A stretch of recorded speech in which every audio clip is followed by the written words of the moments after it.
నమస్తే, welcome to are Telugu. కొన్ని సంవత్సరాల తరబడి రేషన్ కార్డుల కోసం ఎదురు చూస్తున్నటువంటి అనేక మంది పబ్లిక్ కోసం కాంగ్రెస్ ప్రభుత్వం ఒక శుభవార్త చెప్పింది.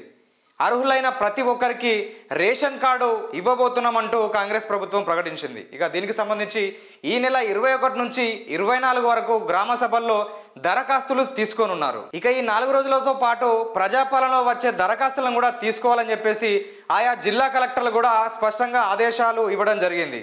ఈ కొత్త రేషన్ కార్డుల గురించి 2014లో ఉన్నటువంటి మార్గదర్శకాలనే ప్రతిపాదికగా తీసుకోనున్నారు. గ్రామాల్లో అయితే 1,50,000 ఇన్కమ్ ఉండాలి, పట్టణాల్లో అయితే 2 లక్షలకు మించి ఆదాయం ఉండకూడదు. ఇక గ్రామాల్లో 3.5 ఎకరాల కంటే తక్కువ విస్తీర్ణంలో మాగాణి పొలం ఉన్న రైతులు, 7.5 ఎకరాలు లేదా అంతకంటే తక్కువగా మెట్ట భూమి ఉన్నటువంటి రైతులు ఈ రేషన్ కార్డు కోసం అర్హులు. గతంలో ఎవరైతే రేషన్ కార్డులో అప్లై చేసుకున్నారో వాళ్లకు సంబంధించినటువంటి ఒక లిస్టు రావడం జరిగింది. అయితే 100 మంది అప్లై చేసుకుంటే 10 మందికి మాత్రమే ప్రస్తుతానికి ఈ లిస్టులో పేర్లు వచ్చాయి.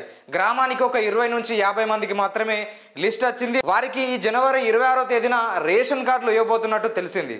ఇక కొత్త రేషన్ కార్డుల కోసం 21 నుంచి 24 మధ్య అప్లై చేసుకోవచ్చు. ప్రస్తుతం ప్రచారంలో ఉన్న రేషన్ కార్డుల లబ్ధిదారుల జాబితా కులగణన సర్వే ఆధారంగా తయారు చేసిందని, ఇందిరమ్మ ఇండ్లు, రేషన్ కార్డులు, రైతు భరోసా, ఇందిరమ్మ ఆత్మీయ భరోసా, గ్రామ సభల నిర్వహణ తదితర అంశాలపై డాక్టర్ బిఆర్ అంబేద్కర్ సచివాలయం నుంచి జిల్లా కలెక్టర్లతో రాష్ట్ర రెవెన్యూ, గృహ నిర్మాణ, సమాచార పౌర సంబంధాల శాఖ మంత్రి పొంగిలేటి శ్రీనివాసరెడ్డి, వ్యవసాయ శాఖ మంత్రి తుమ్మల నాగేశ్వరరావు, ఎన్ ఉత్తమ్ కుమార్ రెడ్డి, రాష్ట్ర ప్రభుత్వ ప్రధాన కార్యదర్శి శాంతి కుమారి వీడియో కాన్ఫరెన్స్ నిర్వహించారు.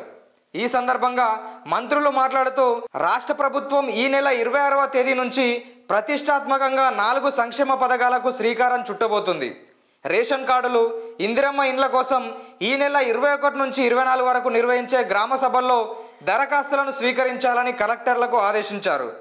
ప్రజాపాలన సేవా కేంద్రాల ద్వారా కూడా కొత్త రేషన్ కార్డులకు లేదా కొత్త సభ్యుల చేర్పులకై దరఖాస్తులు కూడా స్వీకరించాలని స్పష్టం చేశారు. ఇప్పటికే గతంలో జరిగిన ప్రజాపాలన సదస్సులో స్వీకరించిన దరఖాస్తుల జాబితాలో అర్హులైన వారిని గుర్తించే ప్రక్రియ పురోగతిలో ఉందని తెలిపారు. ఈ నెల 26న ప్రారంభించే 4 పథకాలపై 21వ తేదీ నుంచే ప్రారంభమయ్యే గ్రామ సభల్లో ప్రజాభిప్రాయాలు, ఫీడ్బ్యాక్లను తీసుకోవడంతో పాటు ఈ గ్రామ సభలు, ప్రజాపాలన సేవా కేంద్రాల్లో కొత్తగా తీసుకున్న దరఖాస్తులు, ఎండిఓ కార్యాలయంలో ఇప్పటికే ఉన్న దరఖాస్తులను తగు రీతిలో పరిశీలించిన తర్వాత మాత్రమే అర్హులైన లబ్ధిదారుల తుది జాబితాను ప్రకటించడం జరుగుతుందని మంత్రులు స్పష్టం చేశారు. ఉపాధి హామీ పథకంలో కనీసం 20 రోజుల పాటు కూలీ పనికి వెళ్లిన వారికే ఇందిరమ్మ ఆత్మీయ భరోసా వర్తింపజేయడం జరుగుతుందని తెలిపారు.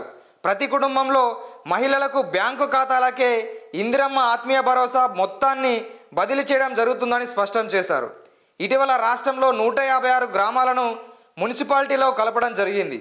ఈ గ్రామాల్లో 2023-24లో జరిగిన ఉపాధి హామీ పనుల జాబితాను పరిగణలో తీసుకోవడం జరుగుతుందని వారు స్పష్టం చేశారు.